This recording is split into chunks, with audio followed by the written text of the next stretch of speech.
welcome to my channel. I am Simran Sahani and today I will teach you class 12th English Flamingo book chapter 2 Lost Springs most important MCQ questions. Today we will be covering many MCQ questions for our board exams. Okay, so let us start with the question number 1. पहला question guys हमारे उस extract पे base है. पहले मैं आपको extract बता देती हूँ, फिर इंग्लिश में पढ़ लेंगे, फिर डिस्कस कर लेंगे. तो पहला एक्सट्रैक्ट हैगा हमारा जिसमें ना वो बताता है उनको कौन है हमारा ये बच्चा. साहिब बताता है हमारी ऑथर को कि नहीं मैं स्कूल नहीं जाता हूँ. तो वो उसको कह देती है मैं स्कूल खोलूँगी तो तुम आओगे. और फिर वो बोल के परेशान हो जाती हैं कि उन्हें पता होता है उन्होंने झूठा प्रॉमिस कर दिया साहिब को. साहिब दोबारा जाके उनसे पूछता भी आपका स्कूल खुल गया, तो वो चुप रहती हैं. वो क्या बोले वो बेचारी, उन्होंने झूठा प्रॉमिस कर दिया उसको. वो वाला एक्सट्रैक्ट है ये, आप रीड करो बोर्ड पे और हम फिर इसके बेसिस पे क्वेश्चन देखेंगे. ठीक है, स्टार्ट कैसे होता है ये extract. I have nothing else to do, he mutters looking away. He कौन है यहाँ पे, साहिब है. साहिब कहते हैं मेरे पास कुछ नहीं करने को, और इधर उधर देखने शुरू हो जाते हैं क्योंकि उसे थोड़ा सा एम्बैरेसमेंट फील हो रहा होता है. ठीक है, तो ऑथर क्या उसे बोल देती है गो टू स्कूल आई से गलिबली. गलिबली मतलब क्या होता है गाइस, गलिबली मतलब आपने कुछ कह दिया और फिर आपको रियलाइज हुआ अरे ये बात में प्रैक्टिकल नहीं है, ये बात जो मैंने कह दिया है. ठीक है, एक तरीके से वो बात पॉसिबल ही नहीं थी, उन्होंने बोल दिया but it was not practically possible. एक ऐसी चीज़ गलिबली का मतलब का वर्ड बाय वर्ड ऐसे आपको अब की बार ना पैटर्न हमारा ऐसा हो चुका है कि कोई भी वर्ड का मीनिंग आ सकता है, इससे रिलेटेड चीज़ आ सकती है. गलिबली मतलब क्या होता है बेसिकली कि आपने कुछ बोल दिया, ठीक है, और उसके बाद आपको रियलाइज़ हो कि नहीं ये नहीं कहना चाहिए था, मैंने एकदम से कॉन्फिडेंटली ये बात कह दी है but I should have spoken it, practical नहीं है एंड ऑल दैट. तो वो कह तो देती हैं उसको कि तुम स्कूल चलिए जाओ. फिर उन्हें खुद रियलाइज़ हो जाता है अरे मैंने क्या बोल दिया बच्चे को, स्कूल तो है ही नहीं, कहाँ से जाएगा वो. ये तो मैंने उसको एक हॉलो एडवाइस दे दिया. हॉलो एडवाइस मतलब खोखली एडवाइस दे दिया, मेरे कहने से क्या हो जाएगा, स्कूल होगा तब तो वो बच्चा जाएगा. और फिर सेम रिप्लाई आता है साहिब की तरफ से. साहिब क्या बोलता है उनको, there is no school in my neighbourhood, मेरे नेबरहुड में स्कूल नहीं है. जब वो खोलेंगे when they will build one, they कौन है यहाँ पे, जब सरकार खोलेगी तो मैं चला जाऊंगा स्कूल में, खुलेगा तो चला जाऊंगा, है नहीं अभी तो क्या करूं. ठीक है, तो ये वो वाला एक्सट्रैक्ट है हमारा. आगे क्या होता है, आगे यहीं से रीड करते हैं. If I start school will you come. आगे फिर नरेटर कहते हैं मैं स्कूल खोलूंगी तो तुम आओगे बेटा. तो वो क्या करता है, जो बहुत स्माइल करके उनको कहते हैं हाँ मैं तो आऊँगा अगर आप स्कूल खोलोगे. ये वो बात चल रही है उनकी. अब हम इसके बेसिस पे गाइस एक्सट्रैक्ट देते हैं. Sahibs muttering and looking away suggested. जो साहिब ने एकदम से मटर करा, मटर मतलब धीरे से बोलना और इधर उधर देखना. उसने क्या बोला था, I have nothing else to do, मेरे पास कुछ नहीं है करने के लिए. तो ये उसका क्या सजेस्ट करा है, वो एंगर गुस्से में आके जवाब देता है उन्हें, वो शाय होता है, वो एम्बेरस होता है या एंजाइटी में होता है. तो करेक्ट आंसर है C1 गाइस. वो इस समय पे बच्चा ना एम्बेरस हो चुका था. एम्बेरस क्यों हुआ था वो, क्योंकि वो उसको क्या बता रहा था वो कि वो कुछ ही नहीं करता है, वो बस रैक पिकिंग करता है, वो स्कूल वो नहीं जाता है. तो इसको थोड़ा सा एम्बैरेस था. ठीक है, that's why he was looking here and there while talking. Next question पे चलते हैं. Of the 4 meanings of word glibly select the option that matches the meaning. ठीक है, अब यहाँ पे 4 मीनिंग है गलिबली वर्ड के. अलग अलग वर्ड मीनिंग होते हैं इस गलिबली वर्ड के, बहुत सारी मीनिंग आ सकती हैं, बट जो हमारे चैप्टर से मैच करता हुआ है वो हमें ढूंढना है. पहला, showing a degree of informality. Author ने गलिबली कब बोला था, जब उसने बोला उसको ऑथर ने कि साहिब बेटा तुम स्कूल चले जाओ, गो टू स्कूल. तो क्या वो इनफॉर्मल होकर उसे कह रही थी स्कूल चले जाओ, नहीं, वो तो उसे पोलाइटली कह रही थी. फिर बोल के थोड़ा घबरा जाती है कि क्यों मैंने उसको ऐसी बात कह दी जो पॉसिबल ही नहीं है.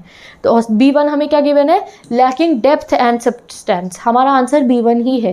क्यों, क्योंकि जो उन्होंने कहा स्कूल चले जाओ, उन्होंने उसे एक हॉलो एडवाइस दी. वह कहने से क्या हो जाएगा आपके, स्कूल चले जाओ, स्कूल होगा तब जाएंगे ना. तो कहती है उन्हें समझ में आ जाता है कि उनकी बात में डेप्थ नहीं है, सब्सटेंस नहीं है, यानी कि उनकी बात प्रैक्टिकल नहीं है.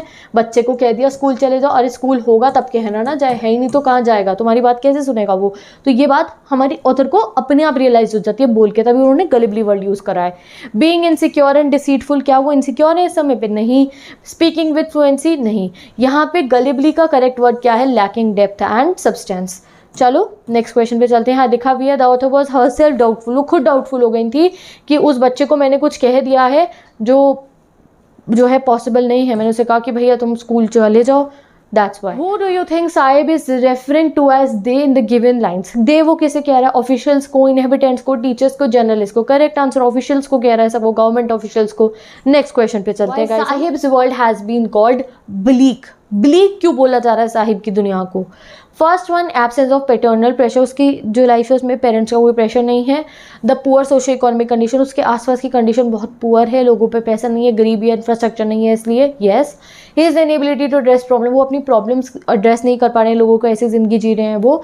या his lack of life skills, उसमें लाइफ स्किल्स की लैक है। The denied opportunities of schooling, या उसको स्कूलिंग की अपॉर्चुनिटी नहीं मिली है। तो करेक्ट आंसर होगा guys second one, and fifth one correct statement है। उसका फ्यूचर लाइफ ब्लीक, ब्लीक मतलब बिल्कुल ऐसा ही उसकी लाइफ है और उसका फ्यूचर है साहिब का, क्योंकि ना ही उसके आसपास में अच्छी सोशियो इकोनॉमिक कंडीशन है, बहुत गरीबी है, डेवलपमेंट नहीं है, और उसको स्कूलिंग जैसी बेसिक अपॉर्चुनिटी भी नहीं मिल रही, उसे शिक्षा का भी अधिकार नहीं मिल रहा है। शायद अगर वो स्कूल जाएगा, पढ़ेगा, लिखेगा तो वो अपनी लाइफ, अपनी फैमिली वालों की लाइफ अच्छी कर सकता है, वो भी उसे नहीं मिल रहा है। इसलिए ऑथर कहती हैं कि जो साहिब का वर्ल्ड है वो ब्लीक है। ठीक है, तो करेक्ट आंसर वो होगा जिसमें सेकंड और फिफ्थ स्टेटमेंट यूज हो रही है, तो वो है हमारा B1। ठीक है, नेक्स्ट एक्सट्रैक्ट पे चलते हैं। After months of knowing him I asked him his name.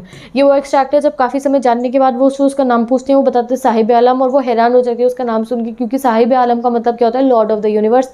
और हमारा बेचारा साहिब कैसी ज़िंदगी जी रहा था वो आपको और मेरे को बहुत अच्छे से पता है। वो उन बच्चों को क्या बोलती है, barefoot army, barefoot boys army. कैसा नाम रखा उन्होंने उन बच्चों का, वो जो साहिब और उसका रैक पिकर गैंग था, बेयरफुट बॉयज़ आर्मी, नंगे पैर घूमने वाले बच्चे। वो नंगे पैर क्यों घूमते थे, क्योंकि वो इतने गरीब थे, वो चप्पल भी अफोर्ड नहीं कर पाते थे। इसके बेसिस पे क्वेश्चन देखते हैं। द ऑथर आज the name of Sahib after months of knowing him, this suggest, author ने इतने महीनों से जानती थी, नाम बहुत बाद में पूछा बच्चे का, ये क्या सजेस्ट कर रहा है। She does not care about barefoot rag pickers, उन्हें कोई मतलब नहीं है, उन्हें कोई चिंता नहीं है उन बच्चों की। She has been waiting for the right opportunity, उन्हें सही मौका नहीं मिला था नाम पूछने के लिए। Names are insignificant of for her, उनके लिए नाम मायने नहीं रखता है। She is more interested in their problem and their solution, उन्हें उन बच्चों की प्रॉब्लम से ज़्यादा जो है मायने रखती हैं, वो उनका सोल्यूशन कि बच्चों को अच्छी एजुकेशन मिले, उस चीज़ों पे वो सोच रही हैं, नाम उनके लिए मायने नहीं रखते। या it is difficult for her to remember, उन्हें याद नहीं रहते हैं नाम। तो करेक्ट आंसर है C1, उनके लिए नाम मायने नहीं रखता था उन बच्चों का, कौन साहिब है, कौन ये है वो है, उनको ज़रूरी था कि उन बच्चों की मैं प्रॉब्लम समझ पाऊँ। तो correct answer C1। Which of the following is not rightly matched, कौन सा ऐसा लिटरेरी डिवाइस है जो राइटली मैच्ड नहीं है। Literary devices, poetic devices guys अगर आपको समझने हैं, जो बेसिक क्लास 10 12 में बहुत ज़्यादा हमारी पोएम्स और चैप्टर्स में यूज़ करे जाते हैं, तो उसके लिए 10 मिनट की वीडियो आई टैब में गिवन है और डिस्क्रिप्शन बॉक्स में गिवन है, go and watch it. 10 minute में आपको बहुत सारे पोएटिक डिवाइसेस क्लियर हो जाएंगे, ये मेरी गारंटी है। उसके बाद ये क्वेश्चन को आप खुद भी सॉल्व कर पाओगे। ठीक है, तो पहला आपको बता रखा है नेम ऑफ साहिब आलम, ये आयरनी है। आयरनी एक ऐसा लिटरेरी पोएटिक डिवाइस होता है जिसमें सोचा कुछ हो कुछ और जाए। वैसे ही साहिब के नाम के साथ हो रहा था, उसका नाम क्या था, लॉर्ड ऑफ यूनिवर्स, और वो ऐसा काम नहीं कर रहा था। लॉर्ड क्या, वो तो बेचारे को बेसिक एजुकेशन भी नहीं मिल रही थी। लॉर्ड की तो जिंदगी लग्जूरियस होती है, वो बेचारा नंगे पैर सड़कों पे घूमता था, तो उसके नाम में आयरनी थी। ठीक है, an army of barefoot boys, ये आंसर है, बाद में समझाऊंगी, पहले अगला समझाती हूँ। Boys you appear like morning birds, यहाँ पे सिमिली कहा है। ऑब्वियसली जब भी गाइस कंपैरिजन होता है दो चीज़ों के बीच में, लाइक और एस का यूज़ करके, जैसे कि मैंने कहा स्मूथ लाइक बटर, यानी कि मैं बटर को क्या कह रही हूँ, वो बहुत ज़्यादा स्मूथ है। ठीक है, something is smooth like butter. ठीक है, तो यहाँ लाइक शुरू हो गया, लाइक से मतलब कंपेरिजन हुआ जा रहा है। एज स्वीट एज हनी, यहाँ एज को यूज़ करके, यानी कि किसी चीज़ की स्वीटनेस हनी से कंपेयर करी जा रही है। एज बिजी एज बी, कहते हैं ना he is busy as bee, वही बड़ा बिजी रहता है वो। तो करेक्ट मतलब इसका क्या हुआ कि सिमिली जब भी यूज़ होती है तो वहाँ एज और लाइक का यूज़ होता है, तो ये बिल्कुल ठीक है, सिमिली ही है ये। अब एलिट्रेशन क्या हाल गिवन है, ये गिवन है I ask him his name. अब एलिट्रेशन क्या होती है गाइस, जब भी कोई दो वर्ड्स शुरू के सेम उससे शुरू हो रहे होते हैं, जैसे कि मैं आपको बोलूँ कोका कोला, तो ये सी से शुरू हो रहा है, ये सी से शुरू हो रहा है, कोका कोला सेम साउंड से शुरू हो रहा है, सेम अल्फ़ाबेट से शुरू हो रहा है, तो ये एलिट्रेशन है। मैंने आपको क्या कहा, मिकी माउस, तो ये M मिकी माउस, ये भी एक एलिट्रेशन होगी। ठीक है, टाइनी टैन, ये एलिट्रेशन होगी। जब दो सेम अल्फ़ाबेट से कोई वर्ड शुरू हो रहे होते हैं, क्लोजली कनेक्टेड वर्ड्स, तो वो एलिट्रेशन होती है। तो हिम हिज नेम, तो यहाँ पे एलिट्रेशन आएगा। ठीक है, I ask him his name. अब ये देखो आप, an army of barefoot boys, पहली बात तो ये बेयरफुट बॉयज जैसा यूज़ हुआ है, ये एक एलिट्रेशन हो जाएगा क्योंकि BB से दोनों शुरू हो रहे हैं। ये एनाफोरा बिल्कुल भी नहीं है, एनाफोरा एक बिल्कुल ही डिफरेंट टाइप का लिटरेरी डिवाइस होता है, जिसमें क्या होता है जब इनिशियल लाइंस में कुछ 2-3 वर्ड्स रिपीट हो रहे हों, जैसे कि कोई एक ऐसी पोयम है, कोई एक ऐसा फॉर्मेट है जहाँ पे चैप्टर है जहाँ पे बार बार 3-4 लाइनों में डोंट यूज़ हो रहा है, डोंट डू दिस, ऐसे किसी भी तरीके से जब रिपीटेशन हो रहा होता है स्टार्टिंग की 3-4 लाइन में सेम वर्ड्स का, वो होता है एनाफोरा। तो एनाफोरा बिल्कुल नहीं है यहाँ पे। डन, हम अगले पे आते हैं। Why did rag pickers stay bare foot according to Anees Jung? बच्चे नंगे पैर क्यों घूमते थे? Because of poverty. Correct answer ये होगा, इतना पॉवर्टी थी उनके यहाँ पे इसलिए। नेक्स्ट क्वेश्चन पे आते हैं, why is the author interested in the bare foot rag pickers? क्यों उन्हें इंटरेस्ट आ रहा है इतना उन बच्चों की लाइफ में? She will write a book about them, उनके ऊपर स्टोरी बुक लिखेंगे और बहुत पैसा कमाएंगी वो। B1 वो पॉपुलर हो जाएंगी उनके बारे में लिख के। C1 पब्लिक अटेंशन अट्रैक्ट करेंगी उनके बारे में लिख के। या D1 she is move by the plight of these unfortunate children, वो मूव हो गई हैं, वो जुड़ गई हैं उन बच्चों से, उनकी परेशानी, प्लाइट मतलब परेशानी, उनका दुख दर्द देख के उनके दिल में भी बहुत परेशानी उठी है। तो correct answer D1। Next question पे चलते हैं, the author's interaction with this children reflects her, वो क्या शो कर रहा है कि वो उनसे जाके बातचीत करिए छोटे छोटे बच्चों से, एम्पैथी रिफ्लेक्ट करे, यानी कि उनके मन में उन बच्चों के लिए एक वैसा ही वो फील करिए जैसा वो बच्चे बेचारे फील करते होंगे। प्रोफेशनलिज्म है उनका, क्लेवरनेस है, चालू है वो इसलिए कर रही है जाके बातें उनसे। कंपैशन, वो उनका दुख दर्द समझ पा रही है इसलिए। तो करेक्ट आंसर होगा एम्पैथी एंड कंपैशन। अब आप वो वाला ढूंढो जहाँ पे एम्पैथी और कंपैशन आएगा, तो ओनली 1 एंड ओनली 4 आंसर होगा, क्योंकि उनका इंटरेक्शन बच्चों के साथ उनकी एम्पैथी और कंपैशन शो कर रहा है। तो करेक्ट आंसर C1।